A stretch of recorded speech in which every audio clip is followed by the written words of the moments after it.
Right now at 6, a bizarre and frightening kidnapping attempt. A man now facing charges after police say he had traveled to Indiana with the goal of forcing a woman to marry him. We'll hear from the trooper who helped to save her. Plus, an alert for you tonight. Some tax refunds put on hold without warning. Why some people aren't getting any money back and what you have to do to fix the problem. And a longtime homeless camp in Indy shut down. Where those living there are headed now and what forced the move. From the station working for you, this is RTV 6 News at 6. First at 6, police say that he traveled halfway across the country to Indianapolis and tried to kidnap and rape a woman to force her to marry him. Good evening, everyone. Good evening. RTV6's Derek Thomas spending the day digging into this very bizarre case, learning more about the suspect and talking to the trooper who saw what was happening and then stopped it all. The suspect told police that he was driving the victim to Georgia to marry her. But before he got there, the assault occurred. 19-year-old Kung Bik Sim is charged with attempted rape and criminal confinement. He met the victim on Facebook and they conducted an online relationship. They had never met in person.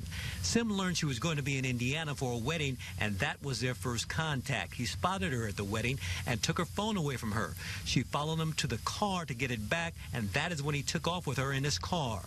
Once on I-65, motorists called police about a couple fighting. A state trooper arrived in minutes. He heard the woman screaming from the back seat of the car. When he ran around to the side of the car, he was able to see her with her dress up around her waist, and the defendant was on top of her with his genitalia exposed. And he immediately broke that up? Yes, he had to forcibly remove the defendant from her and stopped it at that time. Sim is Chin. He comes from Myanmar. There are 15,000 Chin people in the Indianapolis area. According to court documents, Sim said in his culture, this type of behavior and action was allowed and customary. That notion was quickly disputed. As far as the custom goes, as far as our Chin community or anywhere in Burma, that's unheard of.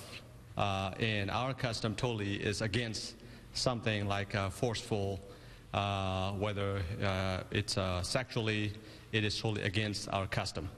And what would have happened if the state police had not arrived so quickly on the scene? Trooper Joseph Malone is glad he could help.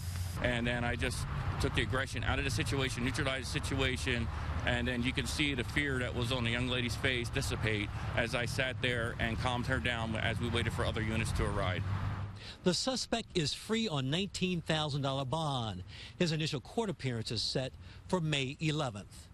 Derek Thomas, RTV6.